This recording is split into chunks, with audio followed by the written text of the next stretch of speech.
How would you like a 15% discount to my daily email, the stack of stuff, the show notes, discounts to the conference, all of that? All you need to do is text the word show to 33777. You'll get the annual subscription with a 15% discount to my daily email. You'll get the stack of stuff, the links to the show notes, discounts to the conference, and so much more. All you have to do is text the word show, SHOW, to 33777. Text show to 33777.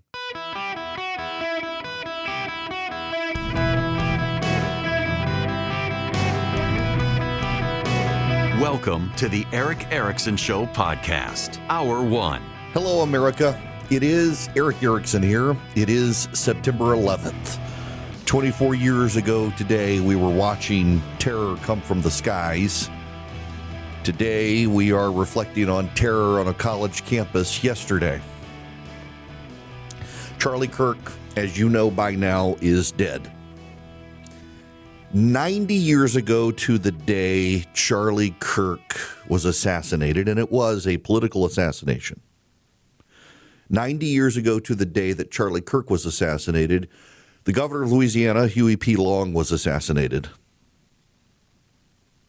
His son, Russell Long, would go on to say that this nation must use ballots and not bullets to decide its destiny.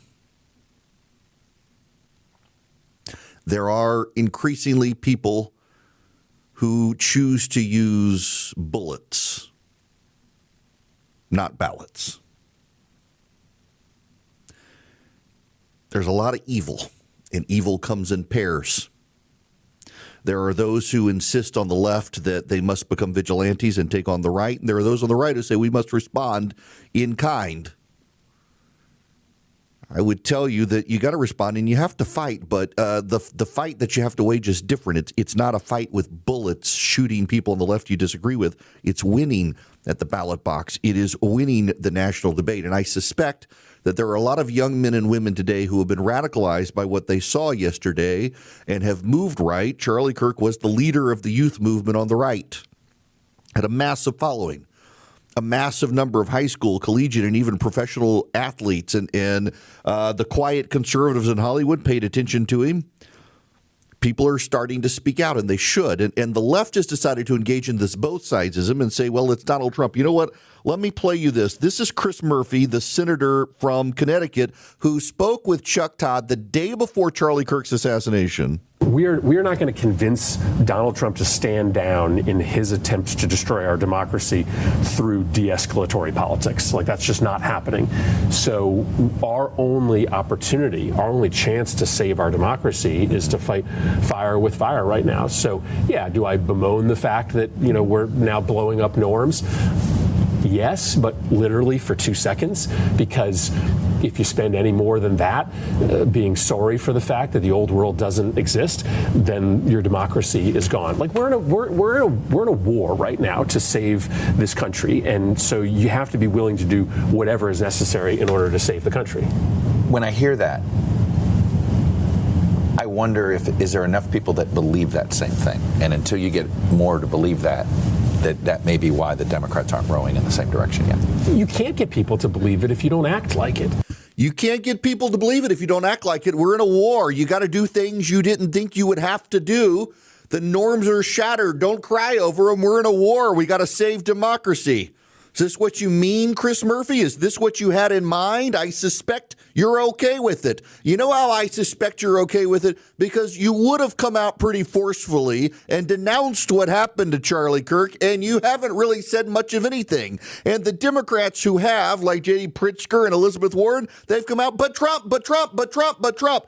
Every damn time there's violence on the right, I get lectured by you people in the media and Democrats about how there's violence on the right. And every time there's violence on the left, I get lectured about how there's violence on the right. Can we talk about the violence on the left for just one little minute here?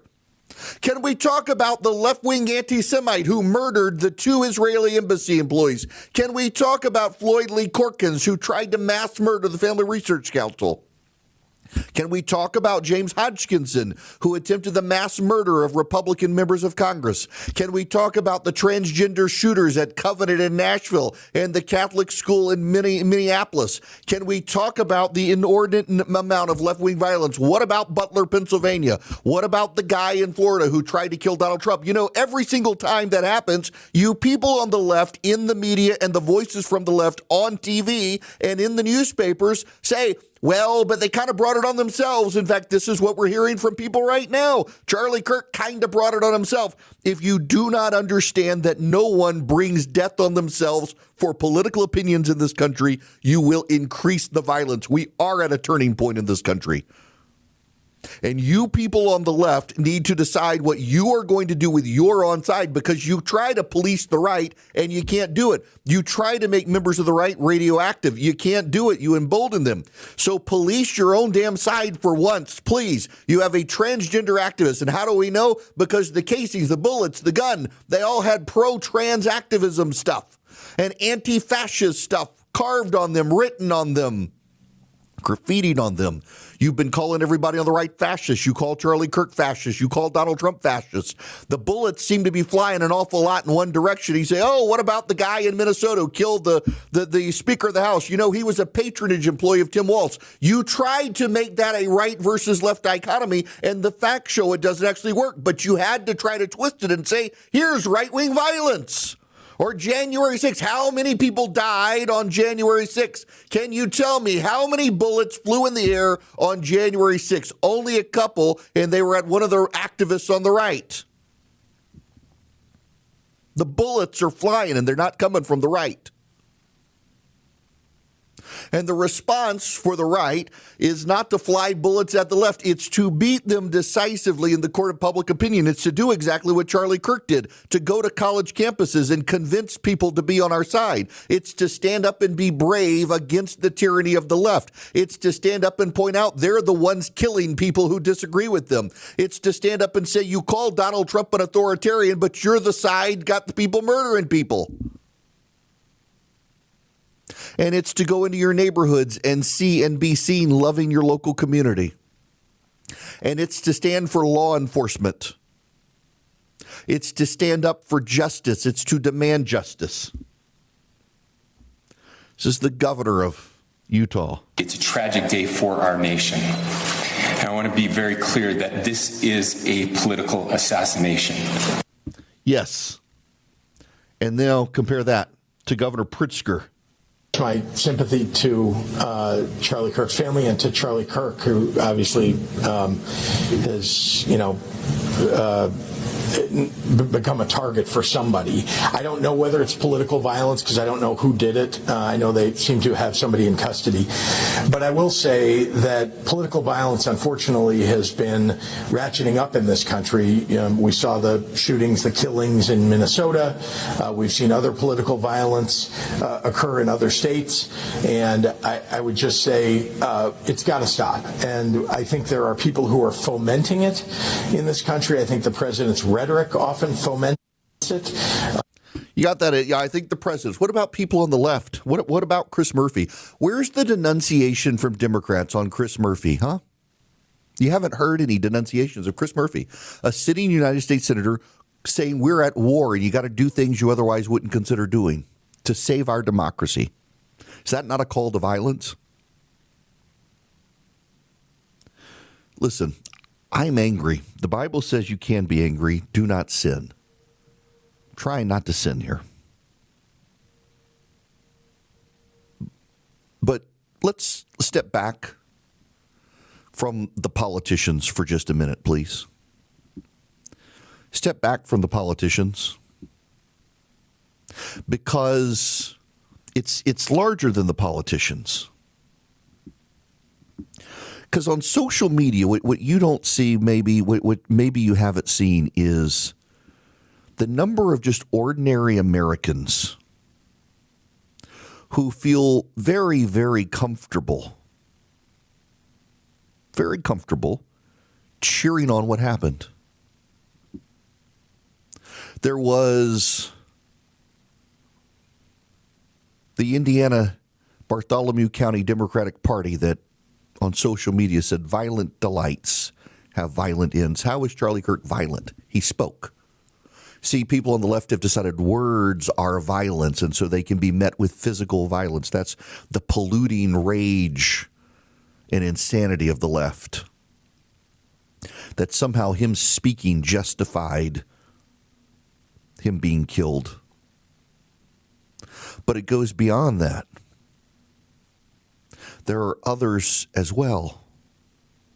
There was the assistant dean of students at Middle Tennessee University. And she said, "Hate begets hate, zero sympathy." There was the employee for Carnival Associates, which helps people with behavioral and mental health disorders, who said Charlie Kirk faced the consequences of his own actions.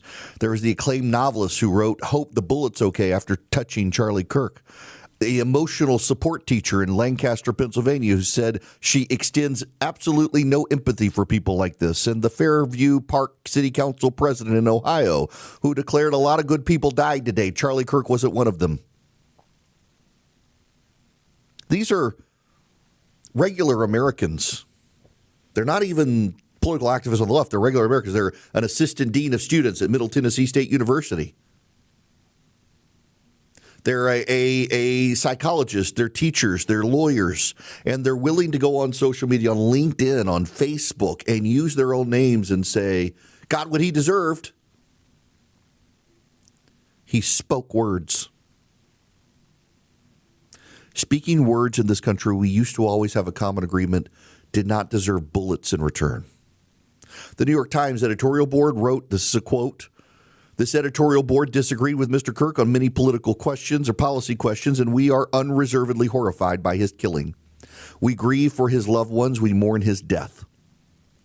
See, Barack Obama and Joe Biden both came out and said, "People, come on, you can't do this to other people in this country." Hakeem Jeffries came out and denounced it.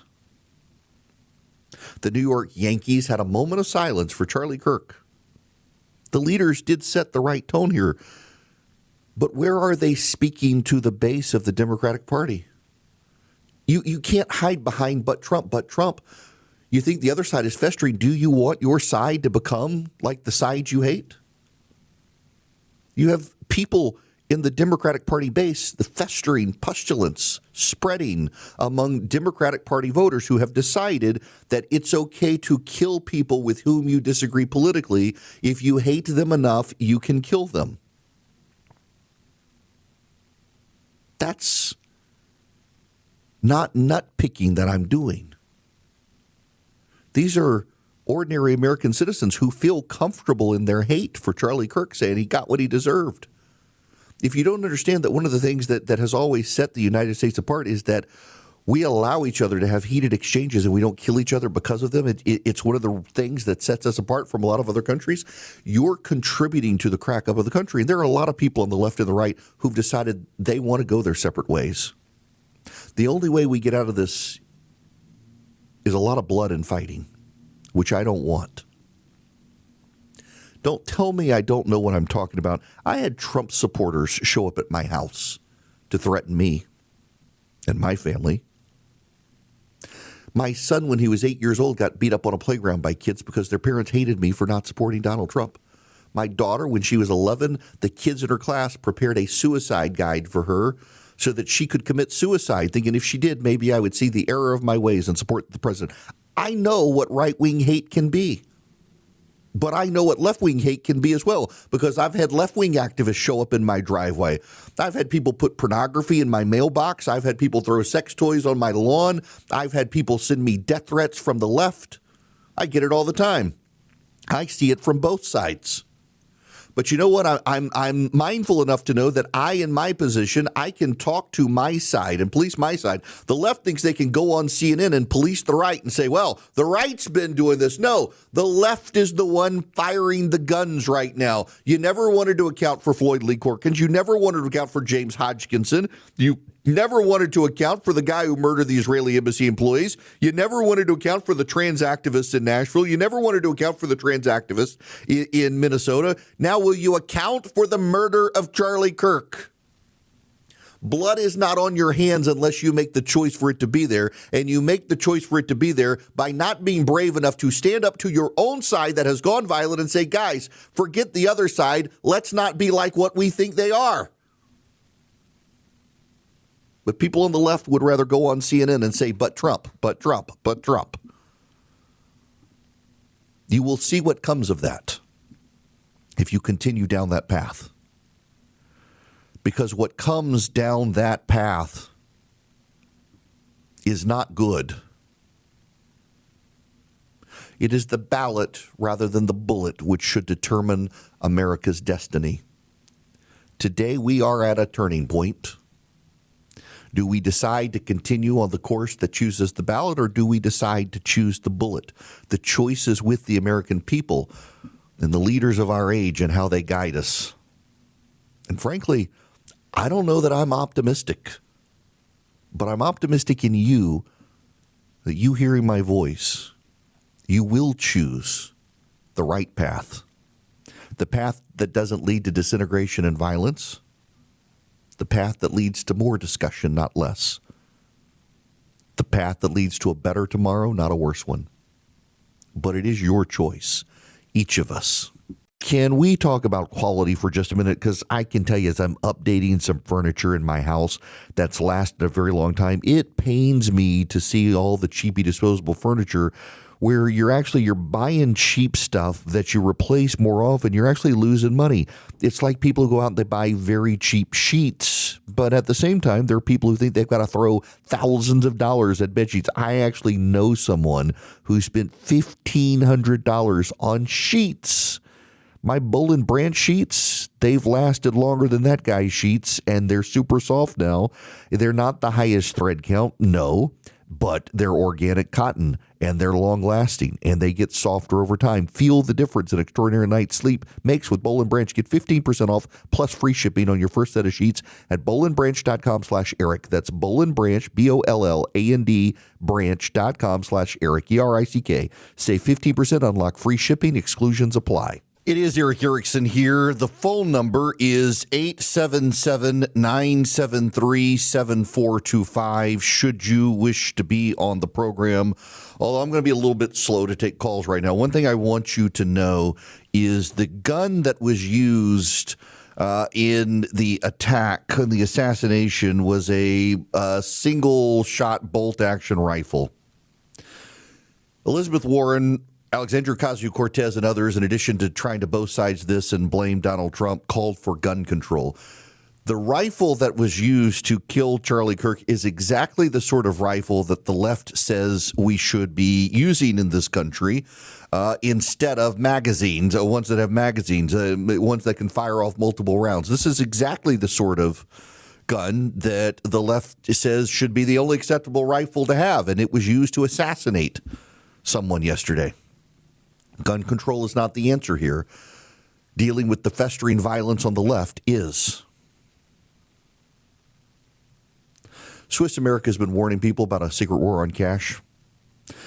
They would like to give you their free report, The Secret War on Cash. You can call or text them at 800-289-2646. All you have to do is send them my name, Eric, ERICK. 800-289-2646 is the phone number. You can just text my name to it. They'll send you a link you can follow. The report takes less than 15 minutes to read. It can save your retirement and finances. So get the Secret War on Cash report completely free. All you do, again, mention Eric Erickson when you call or text 800-289-2646. You can also go to SwissAmerica.com/Eric. That's SwissAmerica.com/ERICK. SwissAmerica.com/Eric, or text my name, Eric, ERICK, to 800-289-2646. Get this report completely free from Swiss America. Message and data rates may apply. We will be back with how we should respond to the death of Charlie Kirk. In business, they say you can have better, cheaper, or faster, but you can only pick two. What if you could have all three at the same time? That's exactly what Cohere, Thomson Reuters, and Specialized Bikes have since they've upgraded to the next generation of the cloud, Oracle Cloud Infrastructure. OCI is the blazing fast platform for your infrastructure, database, application development, and AI needs, where you can run any workload in a high availability, consistently high performance environment and spend less than you would with other clouds. How's it faster? OCI's block storage gives you more operations per second. Cheaper? OCI costs up to 50% less for compute, 70% less for storage, and 80% less for networking. Better? In test after test, OCI customers report lower latency and higher bandwidth versus other clouds. This is the cloud built for AI and for all your biggest workloads. Right now, with zero commitment, try OCI for free. Head to oracle.com/Erickson, ERICKSON. That's oracle.com/Erickson. I have to admit, I was surprised that MSNBC parted ways with Matthew Dowd yesterday. He was the Republican turned Democrat who was pretty bitter. Didn't ever add much to the conversation yesterday as this was happening. Suggested first that maybe Charlie Kirk was shot by one of his supporters celebrating him being there, and then essentially said he got what he deserved, that he brought it upon himself. That seems to be a common sentiment among some on the left. This is Mika Brzezinski. That holds, and also from leadership of this network. Somebody came on, Matthew Dowd yesterday came on and made a wild speculation that was obviously wrong and extraordinarily hurtful to many people. And Rebecca Cutler said so last night, came out and condemned his words in the strongest terms. So we're glad that she did that. This obviously, though, and we're going to be getting into just what he did, so those who don't understand the extraordinary impact Charlie Kirk has had on American politics will have a better understanding that this guy that was a podcaster for 2 hours a day, that's a job in and of itself. He ran organizations all over college campuses, the best organized person Democrats would have loved to have. For their version of Charlie Kirk, a fundraising operation, Jonathan, where raised well over $100 million, and used so much of that to get out the vote. He organized in 4 of the 6 swing states, and again, as Donald Trump told me last night and told other people, was the difference maker in some of those states. Yeah. He was put a lot of points on the board for the right. And MSNBC parted ways with Matthew Dowd for his statements last night. I was actually surprised that they did. Credit where credit's due. They should have. This is Scott Jennings talking on CNN last night. Now, Charlie and I work together. He's on the Salem radio network. He has the radio show that's on from noon to 2 each day. I'm on from 2 to 3, so I had just come on to do my show. And about halfway through it, we got the news that Charlie had been shot. And so I had to talk through it this afternoon. And I'll be honest with you, I am in utter disbelief at this. I sat in this room last summer, the night they shot the president. And now they shot Charlie. And I'm not sure it's safe to be an outspoken conservative walking around in America right now. And there's a lot of people out there who are in absolute shock and are horrified by this. And I don't know what's going to happen other than to tell you that this nation is in desperate need of prayer and some kind of an intervention.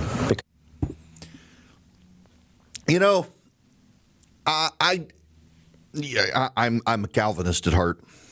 My son yesterday afternoon asked if I was going to be okay. I said fine, and I'll be fine. And he said, I'm the one thing about being Presbyterian is God's got this until He doesn't, and there's nothing you can do about it. So there's no reason to worry.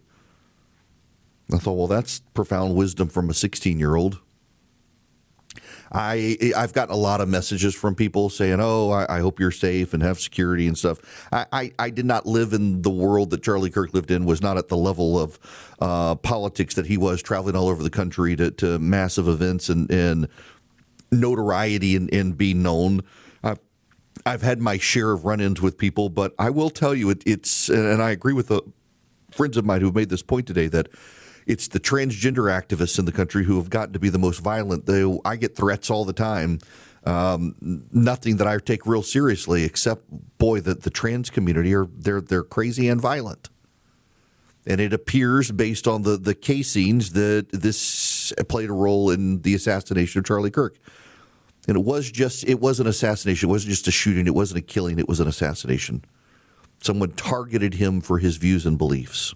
So how do you respond?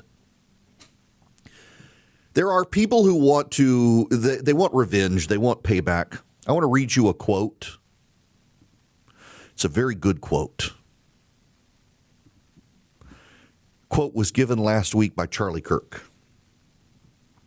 You have to try to point them, that is, people on college campuses, the left, towards ultimate purposes and towards getting back to the church, getting back to faith, getting married, having children.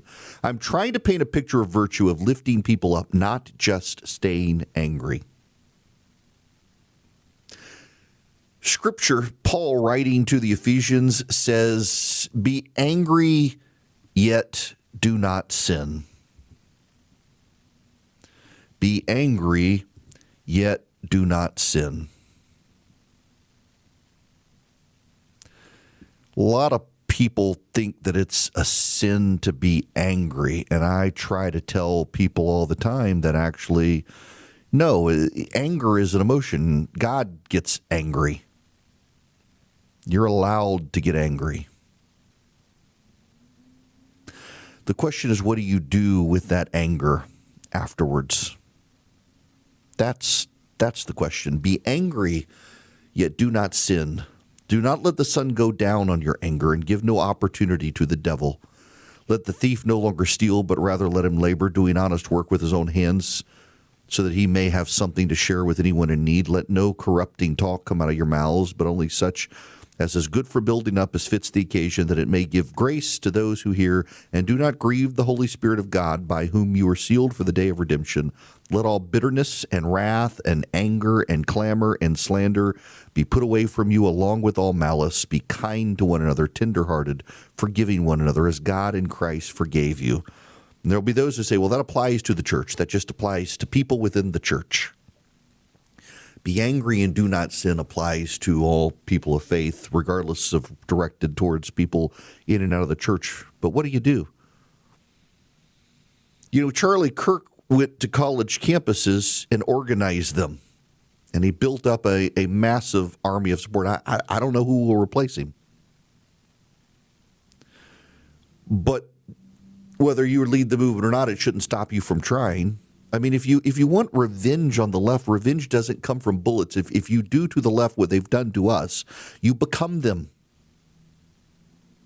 What you do instead is you mobilize, you organize, you get engaged, you call people to you, as Charlie did, call people to Christ. You get them involved in the process. You give them hope. You harness their anger to political action. What the left is doing right now is they're embracing a festering anger, and they're just trying to keep people angry. They're trying to keep people constantly angry. And they hope what they can do is they can harness that anger and get those people to show up at the polls next November. But the anger is getting away from them. The anger is getting away from them. There is violence that is more and more coming out of the anger as they try on the left-wing politicians, the Democrats try to keep people angry, try to keep people fired up. In doing that, they're starting to see spillover effects that they can't control. And in being unable to control them, it eventually will eat them too. The fire will consume them. You don't fight fire with fire. That's what Chris Murphy said, and look, someone did. I again note the silence of Chris Murphy right now, and no Democrats saying this is unacceptable language. They're willing to say what Trump says is unacceptable language, but what about Chris Murphy?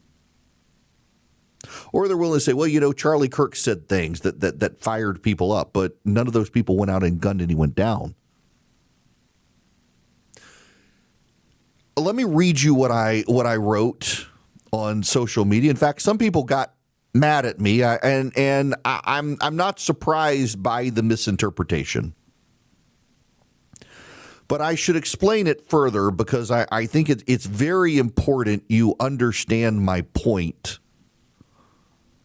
Because I see a lot of people trying to gin up a great deal of anger and rage.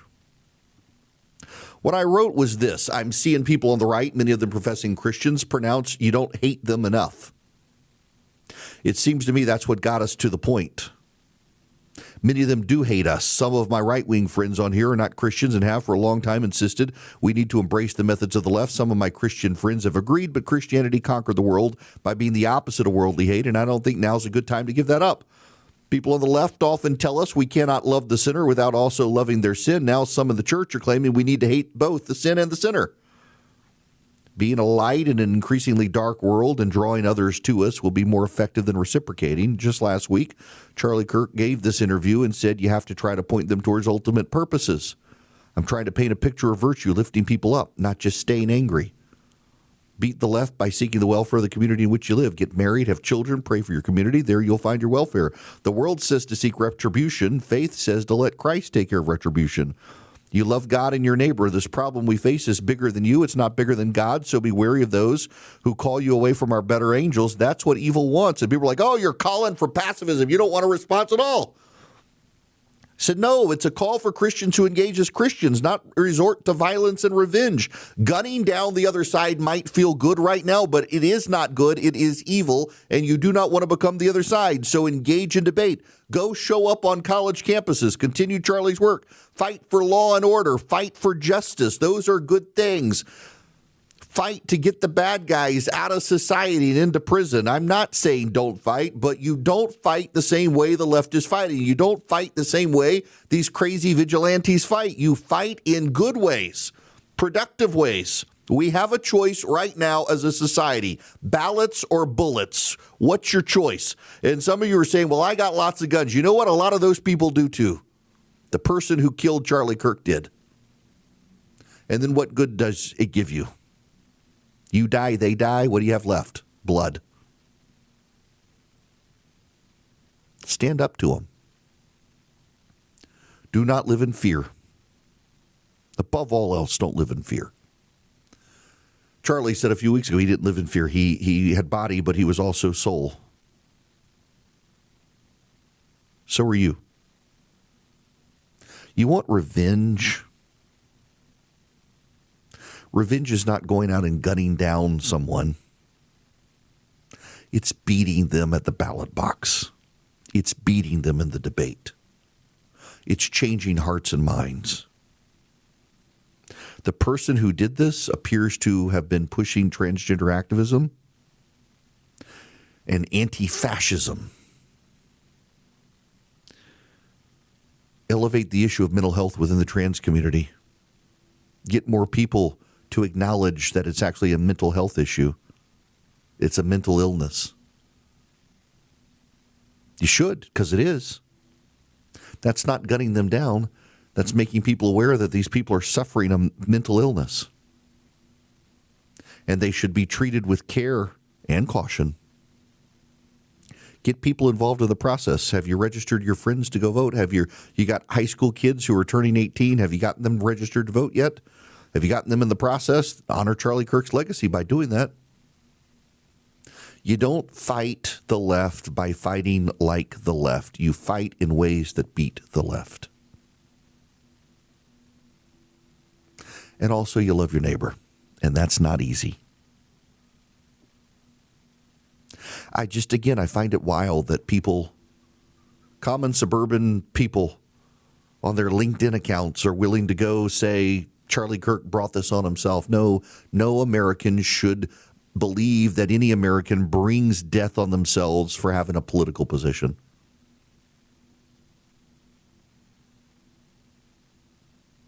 No one does. Y'all, these aren't easy times. I'm really tired about talking about all the people getting killed, whether it was the kids in Minneapolis or Charlie Kirk. These are not easy times. But what I know for certain, from the bottom of my heart,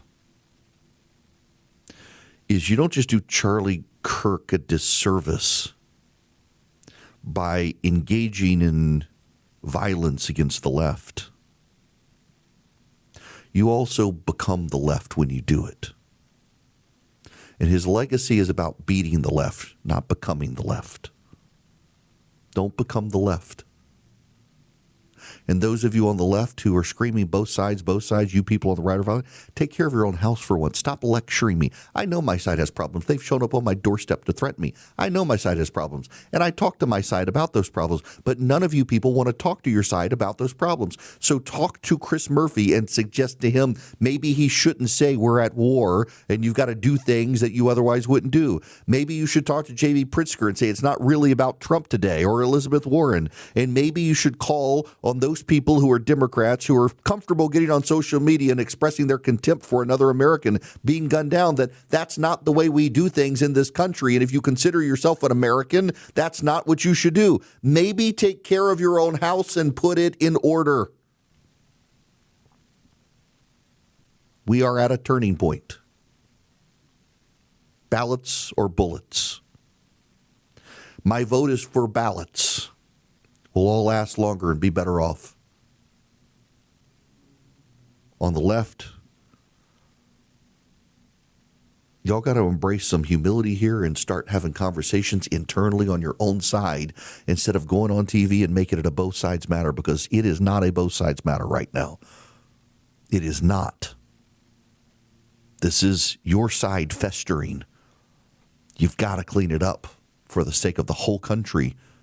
The whole country needs you on the left, needs the Barack Obamas of the world to go out and tell the left, the man who said take a gun to a knife fight should now go out there and say, I didn't really mean it.